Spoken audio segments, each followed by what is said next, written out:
اپنے بچوں کی تعلیم کے لیے کتنا خرچ کرتے ہیں، فیسیں برداشت کرتے ہیں، لیکن ہم نے کبھی بچوں کی تربیت کے اوپر بھی غور و خوض کیا ہے؟ اس کو ہم چلتے ہیں 3 حصوں میں تقسیم کریں گے انشاءاللہ۔ پہلا حصہ یہ ہے کہ بچے کی تربیت کے اوپر اہم کردار بچے کے والدین کا ہے۔ دوسرے پارٹ چلے گا انشاءاللہ، دوسرے پارٹ کے اندر بچے کی تربیت کا کردار جو ہوگا وہ بچے کے اساتذہ کا ہے۔ تیسرے حصے میں بچے کا تربیت جو ہے، بچے کی تربیت میں کردار بچے کی اپنی تعلیم کا ہے۔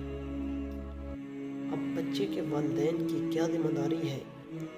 اس حوالے سے بچے کے والدین کی یہ ذمہ داری ہے کہ وہ کبھی آپس میں لڑے نہیں، ہمیشہ بچے کے سامنے آپس میں پیار محبت کے ساتھ رہیں اور بچے کے اندر احساس کمتری پیدا نہ ہونے دیں۔ کوئی کام کر رہے ہیں تو بچے سے مشورہ لیں۔ یہ ہے عمر 5-7 سال تک، یہ بچہ ہر چیز نوٹ کرنے والا ہے، ان کی اپنے والدین کی، گھریلو کام ہیں تو والدہ کی، بہر کے کام ہیں تو والد کی۔ والد کو چاہیے کہ بچے کے سامنے اپنی والدہ، بچے کی والدہ ہے اپنی بیگم کی تعریف کرے۔ اسی طرح والد کو چاہیے اور والدہ کو چاہیے ایک دوسرے کی بچے کے سامنے تعریف کریں اور بچے کو احساس کمتری کا شکار نہ ہونے دیں۔ بچے کو اچھی تعلیم دلوائیں، بچے کے لیے کتنی ہو سکے اس کی تربیت کریں، اس کو دینی تعلیم دلوائیں، اس کو قرآن پاک کی تعلیم دلوائیں اور اس کو سمجھائیں یہ بات کہ حقوق اللہ اور حقوق العباد کے اوپر اس کو مختلف انداز میں تعلیم دیں اور ان کو حقوق کی ادائیگی کرنے والی باتیں، واقعات سنائیں۔ ایک المیہ ہے کہ ہم اپنے بچوں کو صحابہ کرام رضوان اللہ تعالی اجمعین کے واقعات بھی سناتے ہیں۔ ان واقعات کے اندر بہت بڑے اثرات ہوتے ہیں۔ ہمارے سچے واقعات صحابہ کرام رضوان اللہ تعالی علیہ اجمعین کی زندگی بھری ہوئی۔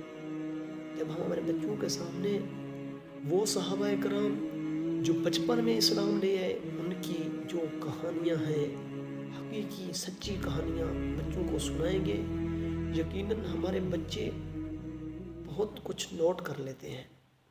تو اب جب ہم اپنے بچوں کی یہ تربیت کر لیں گے، یہ بچہ ہمارا بڑا ہو کر ہمارا مستقبل اور ہمارے لیے مأویٰ سہارا بنے گا۔ اگر آج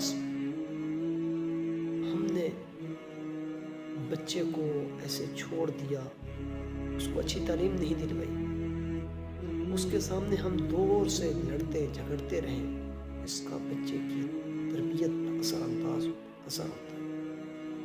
بچہ پھر اسی طرح بڑے ہو کر جب دیکھے گا کہ آپس میں لڑتے ہیں میرے والدین، تو وہ خود لڑے گا، وہی صفات اس کے اندر پیدا ہونا شروع ہو جائے گی۔ میں نے تو اپنے ایک ذاتی تجربات یہ بھی نوٹ کیا ہے کہ جو گھر کا سربراہ جس انداز میں کسی کو تنبیہ کرتا ہے تو چھوٹے خود بخود وہی انداز اپناتے ہیں۔ تو ہمیں چاہیے کہ ہم اپنے بچے کی خوب تربیت کریں، بچے کو اچھی تعلیم دلوائیں اور بچے کی صحت کا خیال رکھیں۔ انشاءاللہ یہ بچہ بڑا ہو کر ہمارے لیے سہارا اور مأویٰ بنے گا۔